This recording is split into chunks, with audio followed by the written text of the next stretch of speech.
Hi, and welcome to Basic Folk, where we have honest conversations with folk musicians on the bluegrass situation. It's me, Cindy House, the host of this podcast that you're listening to. Thank you so much for being here today. I am very excited to welcome Olivia Ellen Lloyd on the show. If you are familiar, you will know how smart, funny, talented, and just wonderful she is. If you're new to the Olivia Ellen Lloyd game, this is going to be a really good day for you to learn about a really interesting, awesome person who's going to add so much to your life. Okay, before we get into that, let's talk about ways we can stay in touch here at Basic Folk. The best way to do that is to sign up for our monthly newsletter, which comes into your inbox and lets you know who's been on the podcast recently, who's coming up, any kind of special thoughts or feelings we're having about the world. It's a great time. You can sign up for that at the link in the show notes. That's also where you will find links to our social media. We are at Basic Folk Pod on Instagram, Facebook, TikTok, YouTube. I think that's it. Also, we are a listener-supported podcast, and you can make a monthly contribution of $5 a month and get a handmade Basic Folk beanie. Make your contribution by going to basicfolk.com, or again, you can check out the link in the show notes. As of this recording, Lizzie and I have just come back from the Cayamo cruise, where we recorded 4 top-notch interviews that we're going to be releasing. We'll have a conversation with Ani DeFranco and Carsey Blanton, which was incredible. Also, John Mook, Susan Warner, and a conversation between Mary Gaucher and Jamie Harris. Those will be coming out weekly starting on April 10th. Next week, very excited to release Loudon Wainwright III. There's just a lot of really wonderful things going on for Basic Folk. So please subscribe if you have not on your favorite listening platforms so you don't miss an episode. I still have land sickness. I still feel like I am on the Cayamo cruise. And I think it's alleviated by not looking at screens, but I just can't seem to stop looking at screens today. So after I record this intro, I'm going to go outside with my wife and go on a long hike somewhere in the woods, try to acclimate myself back to life on the land. Okay, let's get into Olivia Ellen Lloyd. Her latest album, Do It Myself, sees the West Virginia-born, Brooklyn-based songwriter reflecting on the powerful imagery of water. She shares how it has been a source of grounding and calmness in her life, from childhood memories spent on the Potomac River to her current love for the ocean. She explains how these elements have shaped her artistic journey. In an interesting twist, it was actually her friends and family that pointed out that she's always trying to get around water. From there, she reflected on the positive impact that being in and around water has on her mental state. Olivia also opens up about her complex relationship with her hometown of Shepherdstown, West Virginia, where she's experienced both extreme hardships and pretty good memories. Her grandfather was actually the mayor, and there's a street named after him there. Ultimately, she decided to leave, but she still spends about half the year there. She talks about her sound, especially on the new album, and how it's impacted by the duality of small-town life versus her ever-evolving relationship with New York City. We discussed the foundation of her musicality, which was strongly influenced by her late father, who stressed the importance of learning music by ear. As she navigates her identity as an independent woman in the music industry, she discusses the challenges of societal expectations and the importance of self-reliance. With humor and vulnerability, Olivia explores themes of resilience, love, and the struggles many women face in finding their voice and place in the world. Like I said, your life is going to be changed by this woman. She's incredible. The new album, Do It Myself, is out either tomorrow, if you're listening to this on episode release day, or if you're listening to it after.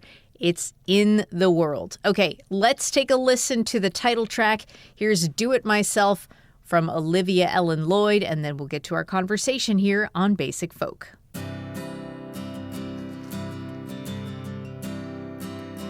I'm gonna get up and go swimming at the Red Hook Community Pool, up and at 'em every morning with no time to think of you.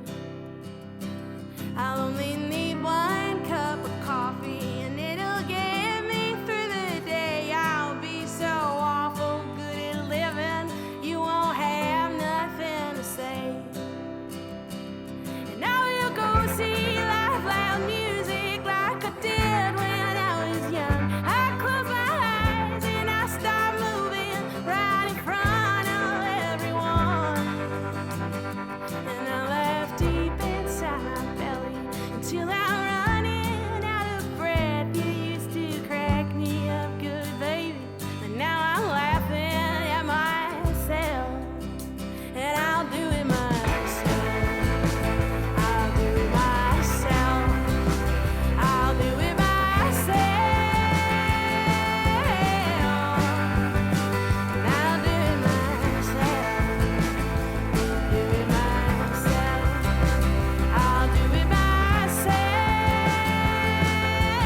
Olivia Ellen Lloyd, how the hell are you?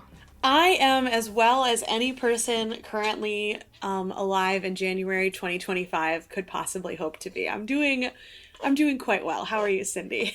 Oh, doing so well. Now this episode, for our listeners, we are recording this in January. Feels like we got onto the Zoom together, and I was like telling Olivia that I feel like a newborn baby trying to learn how to work again after holiday break. But the episode is coming out late March. Right. It's spring, baby. I'm probably doing even better by the time this is advertised. I'm calling it now. I'm going to be doing so well in mid-March of 2025. Well, this is a good entry point into my first question. You are a West Virginia-born, Brooklyn-based artist. Your new album, Do It Myself, it's out now. My takeaway from this is that there are a few very strong images of water around this project, around this record. Like, you're in a river on the cover. There's a press photo of you sitting in a plastic lounge chair, like in the river.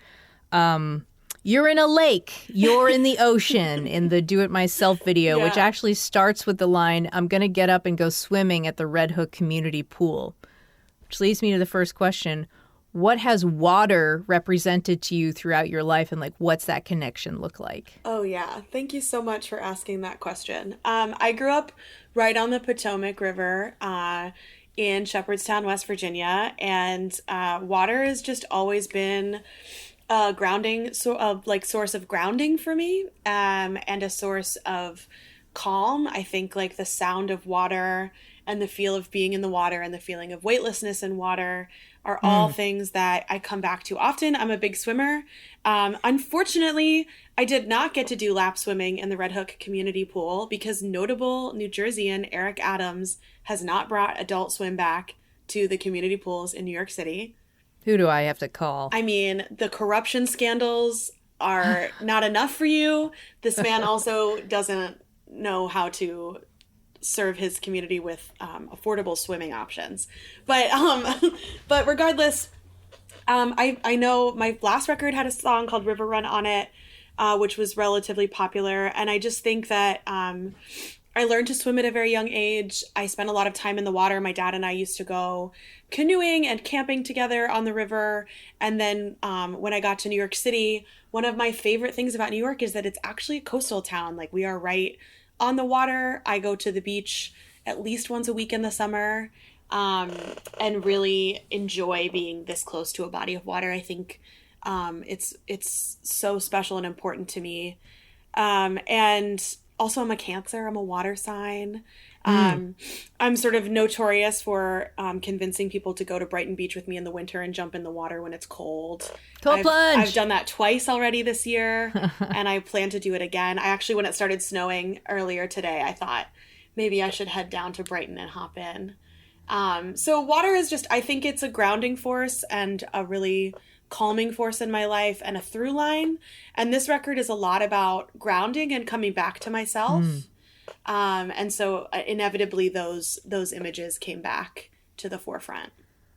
Was it a situation where you had that at the top of at the front of your mind of oh, this record is grounding and water grounds me, so let's do the math, everyone? Not at all, actually. And in fact, I had friends being like, you're such a water person. You're always trying to go to the beach or trying to go on a kayaking trip or floating in the water for a long time, or when I got into the whole sauna thing. And I frequently route my tours through West Virginia, both because that's where I'm from and I have an audience there, and also because then we can go to my hometown, which I'm obsessed with, and I can show my friends, whoever I'm touring with, my hometown. And one of the first things we'll do is we'll go to Antietam Creek and take the Adirondack chairs from my mom's front yard and sit in them. And we got the idea for that photo because on the last tour I did last summer, my friend was like, this is so beautiful. You should have your photo taken here. You're so in your element. So it's been other people sort of pointing out to me my fixation with water. And then as I've been really rebuilding my life in the last 2 years, I have prioritized spending time around and by water. Sidebar, dear listeners, Olivia has a dog named Hillary. What are Hillary's thoughts about the water? Yeah, Hillary is not as into it as I am, unfortunately. She's definitely a bark by the shore kind of a dog. I'm the number one dog person. No. Like, your dog can do no wrong in my heart. I love your dog and I want to know your dog better. This is to you, Cindy, and also all of your listeners. I'm notably a huge fan of Berlin's, of Lizzie's dog, Berlin. Just saw him yesterday, so I want to know your dogs.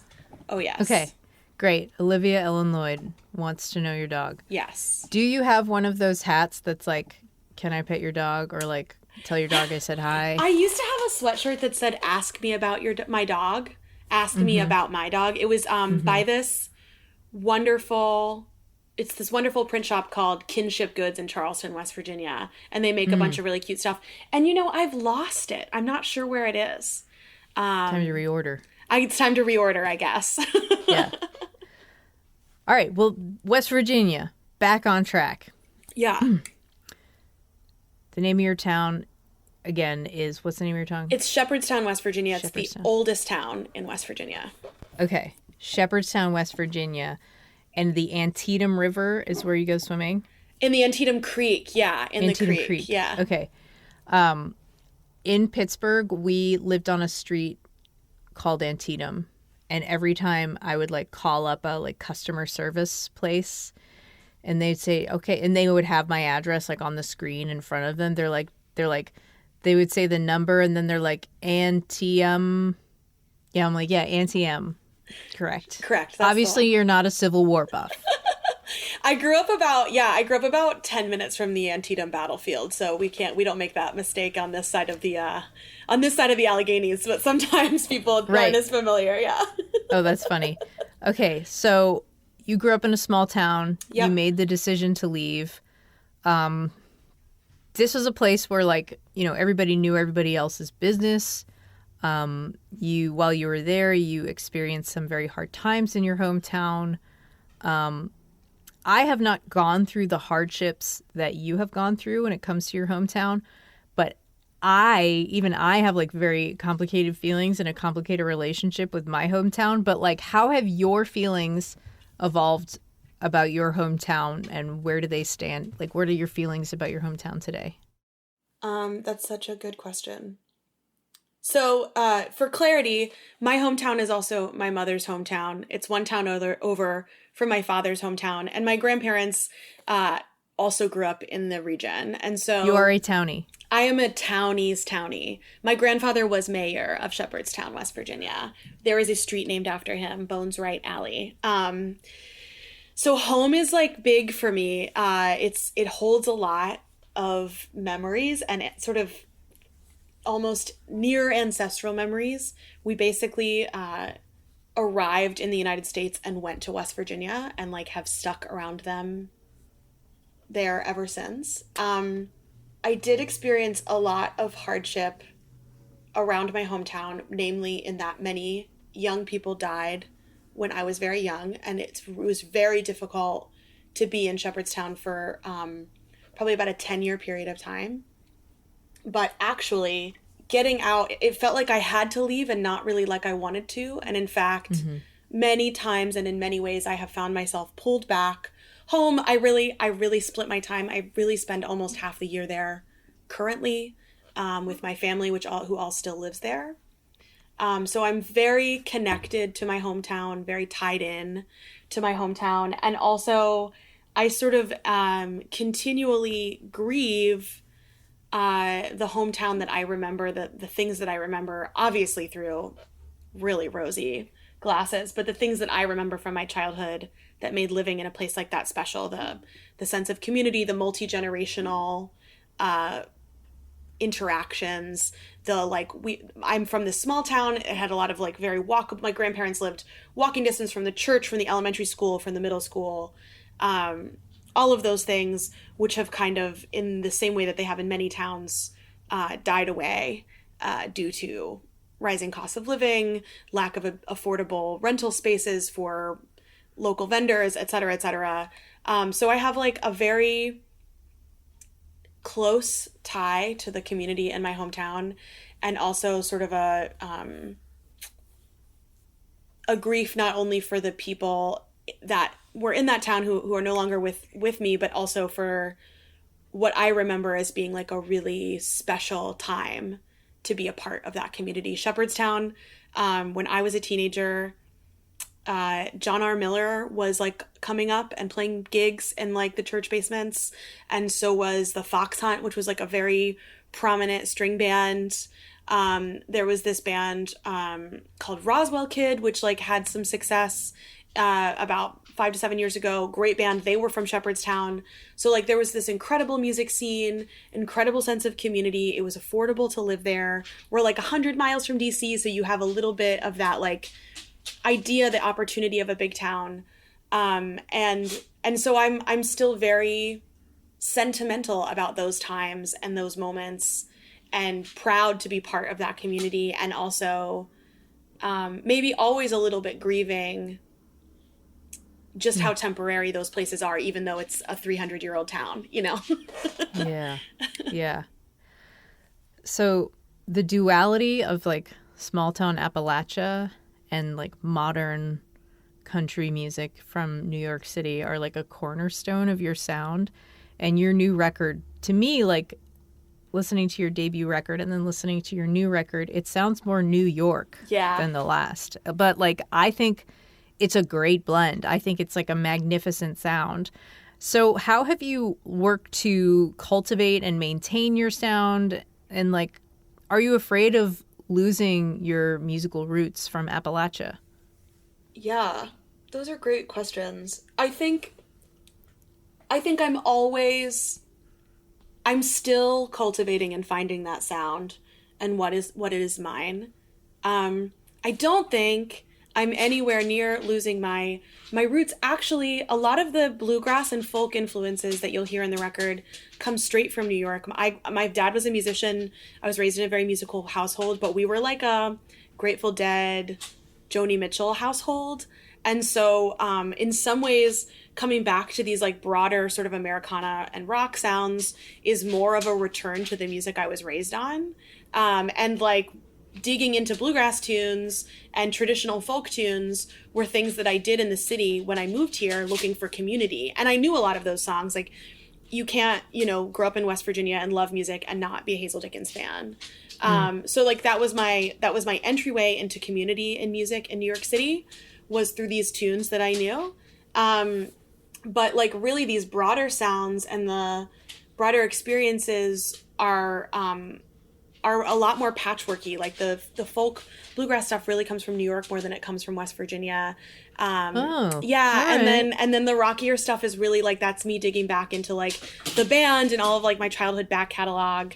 And so I think what I was so excited when I moved to New York to like find this community of folk and bluegrass musicians, to really vibe with them creatively and also interpersonally, and also find something of my own self in the city. Like, this place can be so foreign and weird, and to find something of my own older roots in New York, something of my own culture and cultural background and people being represented in the city, and learning more about it while living here.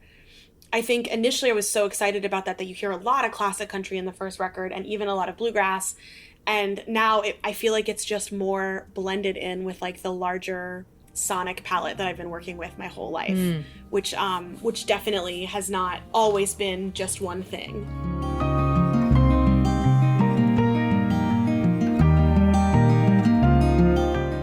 Your dad, who has since passed away, was a musician. He got you a guitar growing up, and it was important to him that you like learn guitar by ear, and he taught you like a musical foundation, which has allowed you to like find your own voice on the guitar.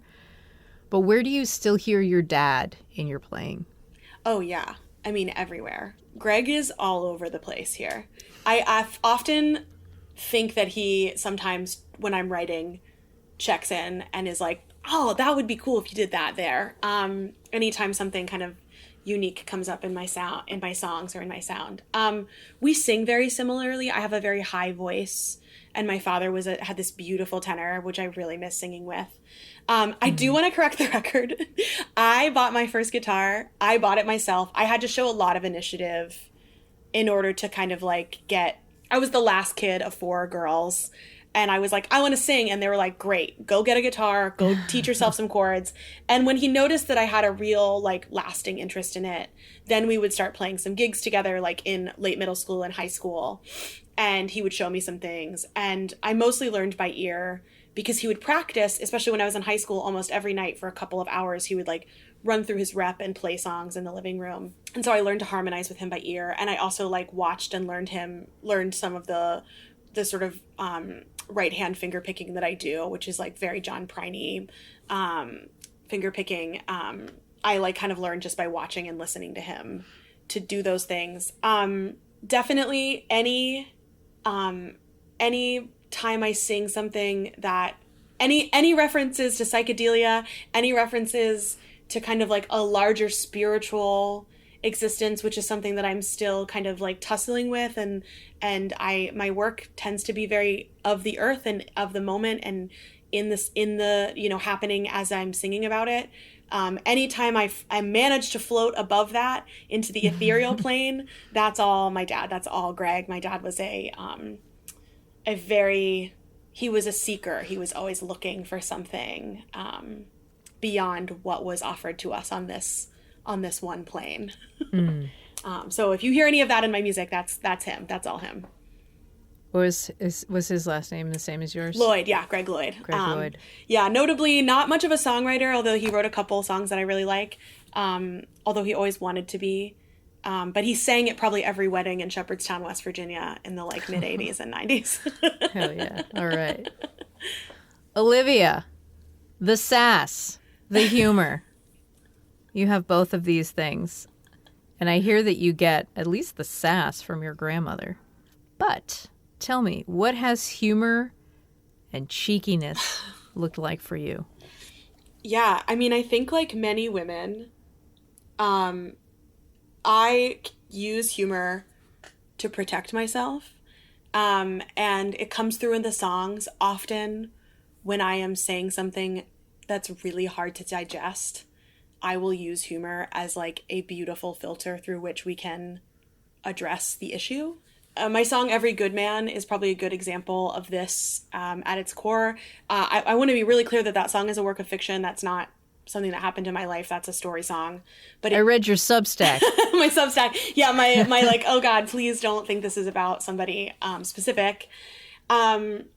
But it is inspired by one situation of someone I knew who was in an abusive marriage, not mine, but in a physically abusive marriage, and finally got the gall to leave. And I think I struggle sometimes with the urgency, expressing the urgency of a story or of a perspective, and doing it all in like the most dire terms possible. I just think like probably the person who needs to hear about being at the end of your rope and finally leaving and finally saying enough is enough might need to hear it with a little bit of a wink and a smile, like a little sugar with the medicine.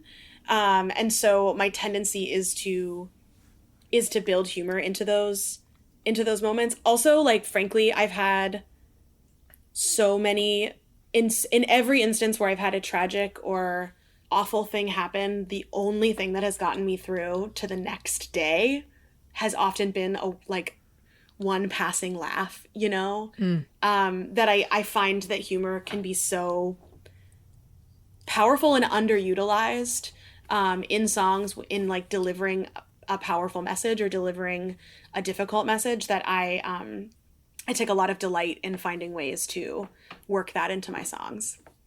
It must have taken a long time to be able to create that, I don't know if you'd call it like infrastructure, or create that skill of like using humor in your songs so tactfully, like you're pinpointing, like it's amazing to me that you're like, oh yeah, I use humor for this in my life and here's how I use it in my songs. And it's like somebody can be like, oh yeah, I'm really funny, but then once they try to like translate that, like the painter is like, I'm hilarious, and they try to like incorporate humor into their art, it like doesn't always work.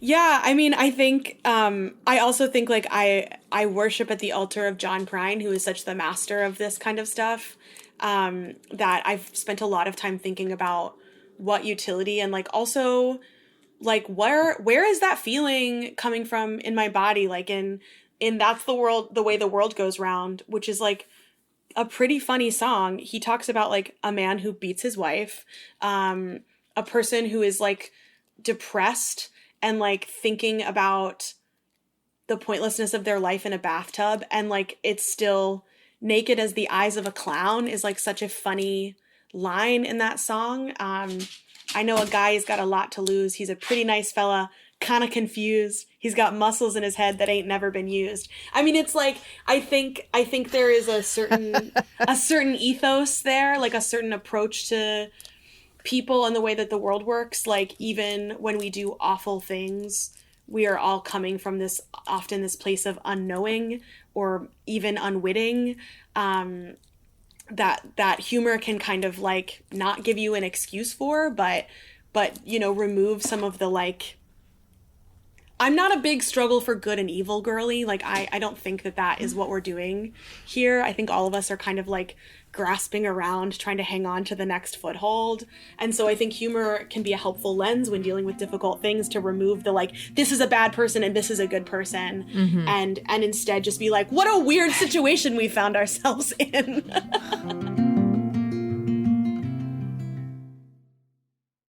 All right, let's talk about church. Oh yeah. As a kid that was not into God, what was your church experience like? And how do you think it's impacted the type of spiritual person you are? Thank you for giving me the opportunity to shout out Shepherdstown Presbyterian Church, which is the church I was raised in.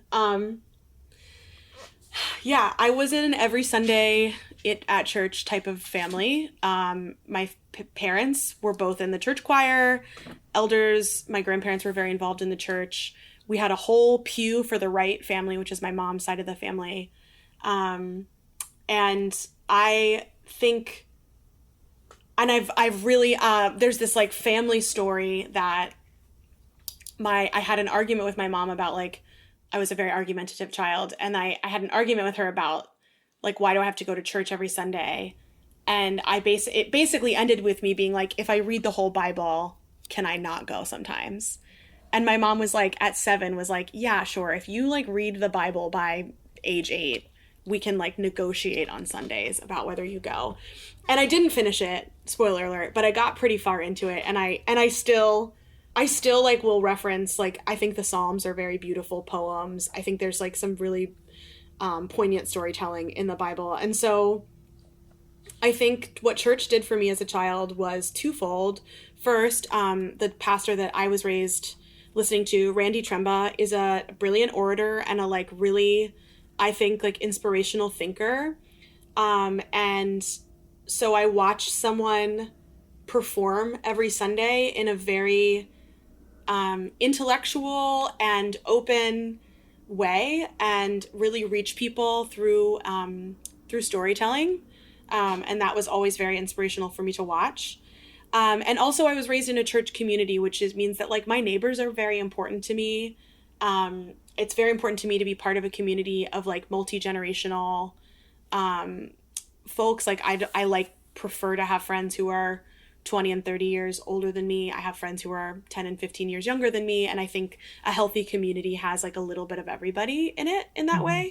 And so like those are really all things that I got from going to church, and from not ever really feeling particularly religious. And what was also nice was like, I was pretty open with that with my parents and with my church community. And it was like kind of secondary. Like my sort of born, I think like really endemic agnosticism. Like I've like never been really all that worried about it or sure that anything is there, was kind of secondary to like, well, let's come here and learn to be a good neighbor and like read compelling stories and like be quiet, you know, sit with your thoughts and sing with other people for an hour, which is how the Presbyterians do it. So I have like a uniquely positive experience. And it's also very helpful. I'm from a very affirming church. SPC was almost kicked out of like our organization for being queer affirming and queer welcoming in the 90s. You know, like we made a big, my church decided to make a big and very, very correct stance in including queer people in leadership roles, like a decade before the rest of the presbytery got on board.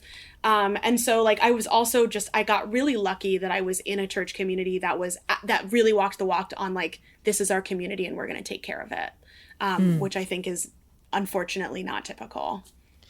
Correct. I wanted to address the first line of your current bio. Here it goes. Olivia Ellen Lloyd will try anything once. Okay, Olivia, you are down. You're going to do it. It's true. You're the first phone call. How has this type of attitude changed for you as you get older? Like, how does this, and like another like bonus part of this question, like how does this sentiment relate to your career? I think to understand why I'm so down, you have to understand that for many years I was so not down. And so it's kind of impossible to talk about my music career, unfortunately, without talking about the series of unfortunate events that were my like late teens and early 20s, in which I had a boyfriend die by suicide. 18 months later, my best friend dropped dead while she was in Australia, like total awful, like freak, like unavoidable thing. And then shortly thereafter, my father died of cancer very rapidly. And then my mentor from high school also died by suicide. And all of this happened while I was like, most of this happened while I was away at college on a scholarship. So 800 miles from home in Michigan, and dealing with like the culture shock of being a working class kid from West Virginia at a like large prestigious university. I was in a really competitive program. And so because of all of that stuff, for many reasons, I became terrified to break anything. And I had been as you can probably tell from the like anecdotes I've told before, I'd been a really gregarious, really brave, really outgoing person prior to that. And this clammed me way up. I stopped playing music. I had been working in theater. I had no taste for the competition, but also just for the risk, the inherent risk that it takes to be an artist in this country, or maybe in this time, just like how much emotional and physical and financial risk you take. I just had no tolerance for it. I lived in constant fear of the next shoe dropping, like so hypervigilant and ready for whatever the next awful thing. I felt like I was just constantly crouching. And that's how I spent basically 18 to 25, I think, was just like in ready position for whatever awful thing life was going to throw me next. Bracing for impact. Yes. And then you know what happened is like the thing that they tell you happens and you never believe it and it feels impossible. Time passed. And I started to feel like myself again. And then I had a sort of a reaction to that in which I felt like I had to make up for lost time. I was starting a music career at 26, which felt old. I would... LOL. Yes. Only old because of the fact that for whatever reason, we have still not learned how to value women in their 30s. I think it's because we're so powerful and cool and smart. I became so down for anything, and I became the yes and person. And I'm really grateful that I managed to do it, that I managed to have that time after like so long spent totally clammed up. And I've had so many adventures. I've like I've like I spent a month in Ireland. I like went on a last minute, I've tour managed for my friends. I've like jumped off of cliffs. I've done like all kinds of interesting and cool things. And now as I'm getting older, I think I know that I am brave enough to do anything. I am capable of almost anything. But the new way that I'm sort of filtering that is like, what is it that I want to be doing? But still, I'm still running, screaming into the ocean and training for a 10K and like, How many miles is a 10K? It's like 6 miles. It's not that many miles. It's like a totally doable number of miles. It's half of a marathon. Half of a half marathon. It's a quarter marathon. Quarter marathon. Awesome. All right. So I have one more question before I dig into this record a little bit. With your writing, it seems like you were like trying to create intentional space with your writing. And that's a way where you can like feel more in charge of your writing. But I also read that you have like a fly by the seat of your pants nature in your current life.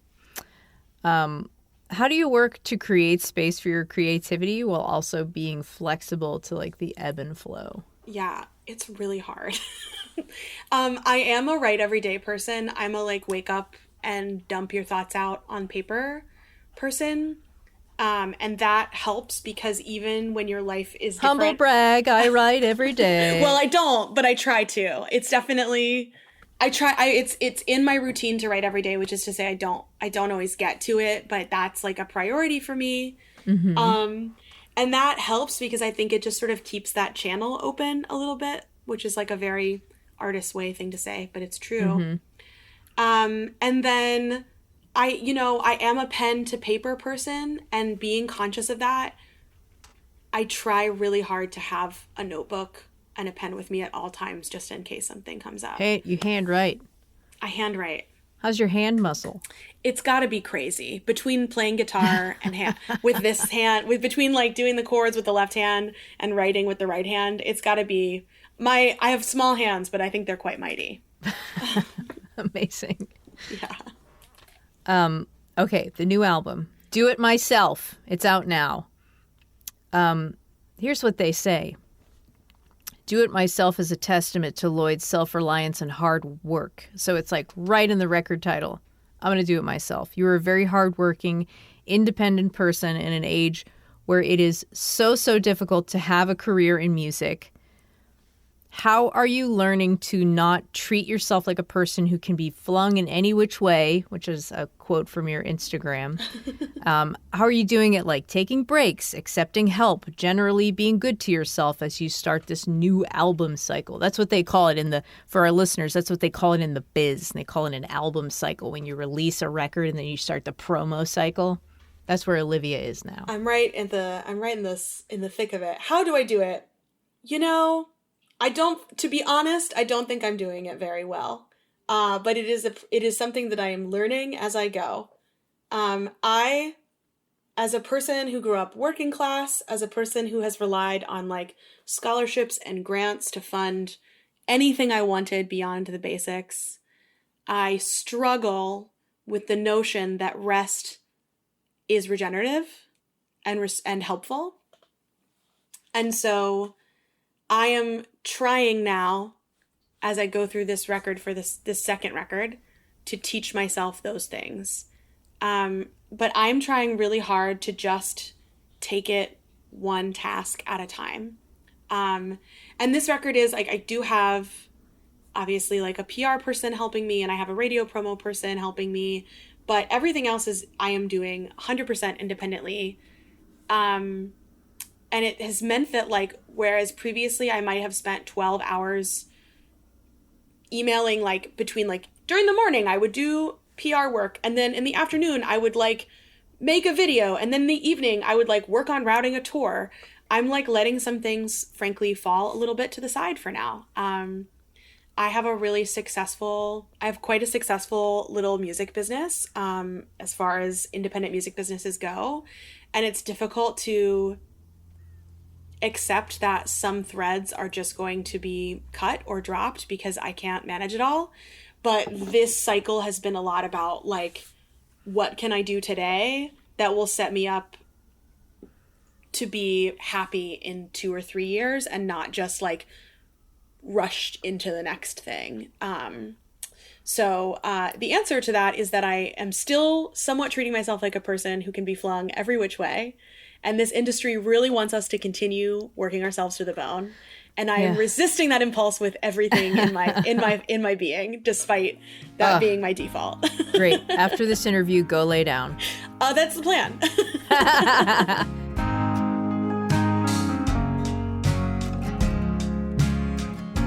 I always wonder, like, about like your like an artist's like expectations for their career. Like for you, like since your last album, like what is your measure of success for this record? Yeah, I told myself coming into it, I think the vision is different than when I started making the record for what I see as successful. I think this time, I guess it's important to know that I came into Loose Cannon, which was my first record, with almost no expectations, and in fact released it during the pandemic. And it blew all my expectations out of the water. It has like over 1 million streams. It got some radio play. It was noticed, and I was just sort of at the beginning of my music career at that point, and so it was surprising to me how much notice it received and how much it really started the engine for this career. I think I'm really looking at more modest goals lately, simply because I want to continue doing this forever, and I want to be as free to do it the way that I want to do it, in a way that aligns with who I am. Mm-hmm. And that means that I'm going to have to move a little more slowly and intentionally. So I think like if I get some new fans out of this, and I get these songs sort of off the back burner and into the world so that I can make space for new ones, then this record will be a success. Obviously, if someone would like to give me like $100,000, also great. But extra. That's extra. I think it's also important for independent musicians to like talk with each other about measures of success, not just in terms of like, KPIs and ROIs, but also like what feels good. Yeah. Like what feels good inside of you. Exactly. And like I look around lately, and like my friends are all my favorite songwriters are my friends, and like,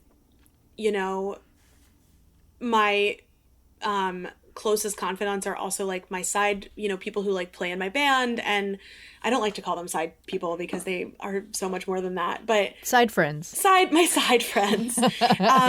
And like I have local venues like Jalopy like really riding for me and supporting me, and out of town acts asking for me to open for them when they come into New York City and into West Virginia. And so like I feel like those little things are so stabilizing. Like they put you in a place, and sort of like put you in a community. It can kind of make some of the more stressful elements, like, am I going to make enough money to drive to the next city, feel like a little bit more secondary, because you've like found your place in the greater scheme of the scene or the community or whatever it is. Mm-hmm. Exactly. Love. Yeah. I want to zoom in a little bit of, on the new record and like the themes on the new record. So from your press release, it says the songs on the album draw portraits of the roles, that's the word I want to focus on, that we're expected to fit into, and highlighting the way that these molds fail us. So Olivia, for you, like where did you learn about the roles in your life? Like when did it start occurring to you that something was wrong with those roles? Oh, I think I've often felt caught in a lot of directions, and this record is like in many ways a rumination on 2 previous relationships, including one in which I got married very young. I was married when I was 24 to somebody from my small hometown, and I think it surprised everyone in my life, and especially me, how much I felt like I needed that kind of, I needed to fit into that kind of a role as a wife, as a sort of somewhat traditional wife in a lot of ways. Oh, trad wife. Yeah, it was like slight trad wife vibes for a second there.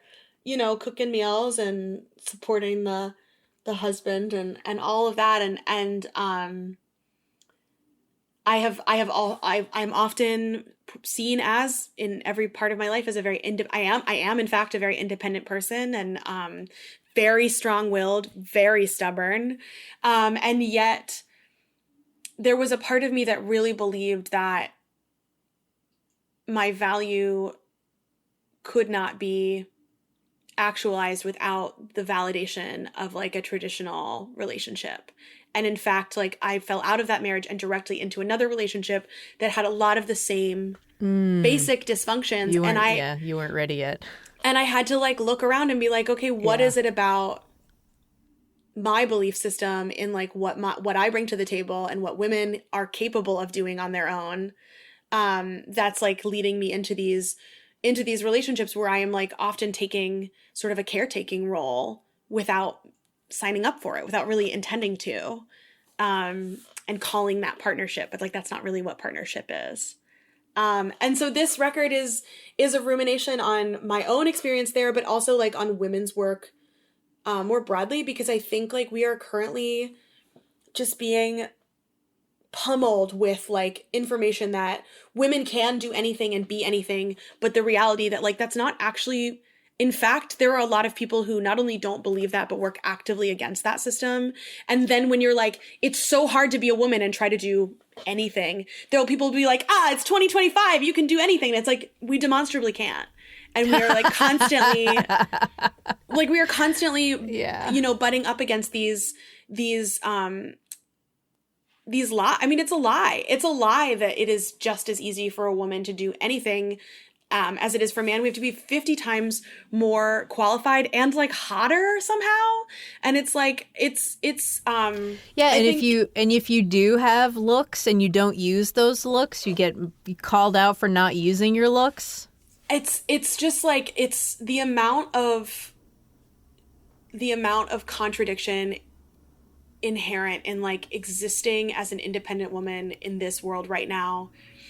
I almost would, I mean, I would not prefer to live in a time when women were more objectively subjugated, but like also sometimes when you know the rule book, it's easier to break the rules and like subvert the narrative. And when in this time where it's like covert, it's so much more covert. I actually had a really interesting experience at a gig where a man came up to me and he was like, I want you to name one place in the world where women have it better than in the United States of America. And we were in Texas, like shout out. I love Texas. I won Kerrville New Folk in 2023. 2024, I spent a month in Texas. I love Texas so much. But I was like, not in the Lord's country of Texas are we going to talk about women's rights, like where female reproductive health is like under attack. Literally, what are we talking about? So, and it was like such an interesting thing because I was really not, my work is not, I don't sit down and be like, I'm going to write a political record about feminism. It's like, I'm talking about things that happen in my life and in my friend's life. And it is inherently politicized because what I'm saying is like, why can't we just like have the things that our male counterparts have? Or why can't we be valued by our partners equally for like all of ourselves, like all of our flaws and our virtues? Like, why do I have to subjugate those parts of myself in order to fit into a traditional relationship? And so, yeah, I don't know. I sort of went on a tangent there for a sec, but I think a lot of this record is grounded in the rage that I was feeling, especially 2 years ago, about being told from one person, women can do anything now, you have nothing to complain about, while objectively seeing that just like isn't the case. Yeah. And okay, so in thinking about the song Every Good Man and in thinking about all the things that you're saying, I have been in relationships with women that are very similar to the Every Good Man relationships. And it also occurs to me that like this goes beyond romantic partnerships. It can expand to other family members, professional relationships, friendships. And I'm just like, sometimes there's no option to like dump him or, cancel your relationship. Like if it's a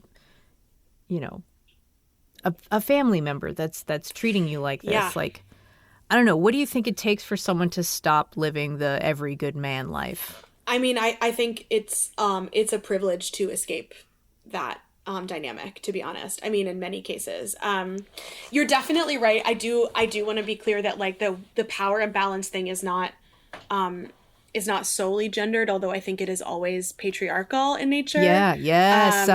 Yeah. I think like the, patriarchal dynamics like that exist,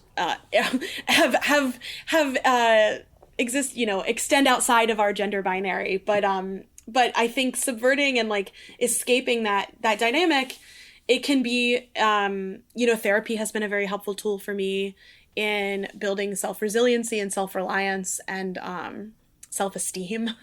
Imagine that. Yes. Yeah. Self-esteem, I think for me was huge. Everyone try self-esteem. But frankly, like I got a raise at work, and so I could like leave. Wow. My marriage. Okay. Like some of it is as simple Olivia. as I think that often there is like a lot of, well, why doesn't she just leave? And especially with like working class women, like why do working class women end up allying with people that harm them and aligning themselves with causes that are contrary to their own wellness and well-being and health? And I think we cannot underestimate the role that financial freedom plays in this patriarchal structure, especially when we look at women's lives in the United States, and like, why don't people leave abusive or non-productive or stifling relationships? I think like building that self-esteem and that resilience are really helpful tools, and often the thing that you need for that is time and money, and those things are heavily kept out of the hands of working class women. Yes. There's a reason why nurses are starting out at $30 an hour despite doing, back-breaking work. And it's because it's a primarily, working class female job, as a point of example, not to mention teachers. I'm from a family of teachers. So yeah, that's my hot take on that. It's a good take. Okay, one more question about women, and then we're going to do the lightning round. Hillary, I'm sorry, it's past 5:00. I know, look. 1 minute past. She is eyeballing you. She has positioned herself so that you can see her. All right, we'll get this over with, Hill. Don't you worry. Look at her. She's so cute. She's really cute. You were inaugurated into the Resistance Revival Chorus, which is a musical collective of more than 60 women and non-binary singers who joined together to breathe joy and song into the resistance. You are someone that seeks out and thrives in community. Specifically, can you talk about being in musical community with women and gender-free people? Like, what is so significant about that type of community? I mean, it is everything. I don't know. It's everything. Cool. Good answer. Lightning round. JK. Go on, please. No, go on. I mean, singing with other women is so empowering and inspiring, and it is one of my favorite things. I just joined the Resistance Revival Chorus. I have a side project called Wife Time, long inside joke with two...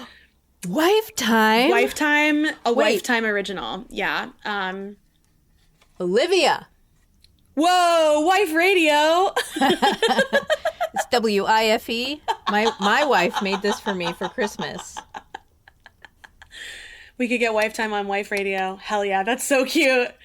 I just think it's a great way to be with your friends and among your friends. And I actually think that there should be more men's choirs. Like, I also think it's just like, it's a great way to like bond and join in community with others. And like, I find those the times that I get to sing and make music with other women to be so soothing. And I'm from a family of women. I'm one of 4 girls. So I think I just like, particularly seek out and thrive in those environments. And especially I sometimes get to sing with this women's chorus led by Joy Askew, who's sort of a New York City legend. Love her. The Sirens of Brooklyn. Oh my God. And let me tell you great. what, those ladies can sing. Everybody can sight read. Everybody is such a baddie. Everybody's coming in. Like, half of them can play the piano. I am like fully the worst musician in that choir. And I feel so cool. I feel so cool getting to be among those women. It is so inspirational to like sing in that choir. So amazing. Singing with women is everything to me. That's the name of the game for me, for sure. I met Joy at Miles of Music Camp, which is like this really amazing camp in New Hampshire. And I went 2 summers in a row and like spent some time like with her, and she just is extraordinary. She's everything you say. And I was at the time working at a radio station in Pittsburgh, and I'd worked there for 10 years.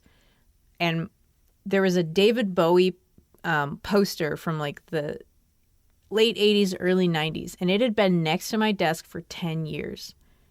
And I come back from the camp and I'm like, do, and I look over and I'm like, Joy opened for David Bowie. She sure did.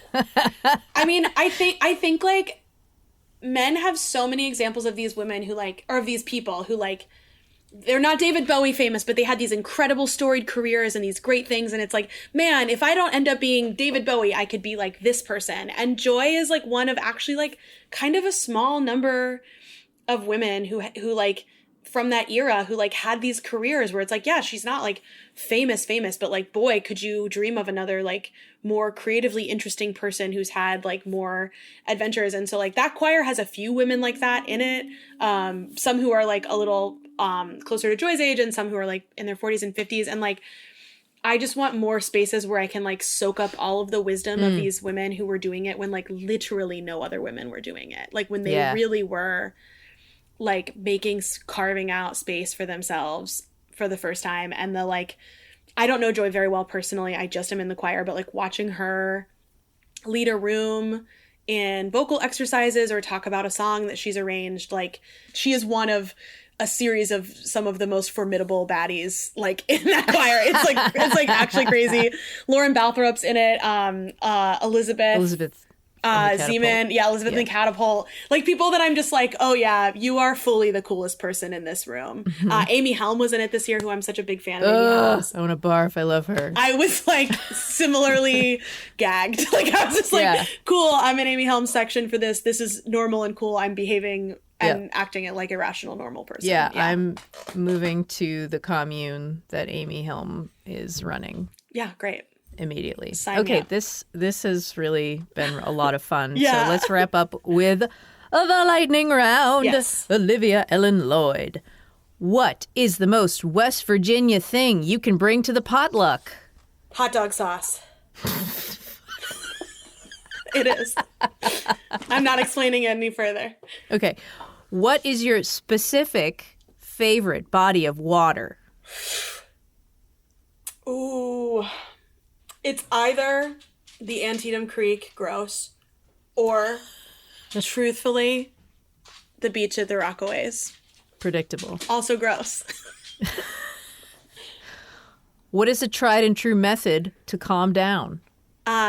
Cold shower. Hop in a cold shower. Cold shower. Where does the dog sleep? In my arms. She will... it's not even an exaggeration. She sleeps, she is sometimes the big spoon and sometimes the little spoon, but she is always right there. Oh my God. Name one musician I should listen to ASAP. Oh my gosh. Lily Talmers. Okay. Last one. Make it count. Where is the most beautiful place in the world? Oh, Shepherdstown, West Virginia. Wow. Olivia Ellen Lloyd, you have passed. Flying colors. Thank you so much for talking to me today on Basic Folk. Thank you so much, Cindy. This was really fun.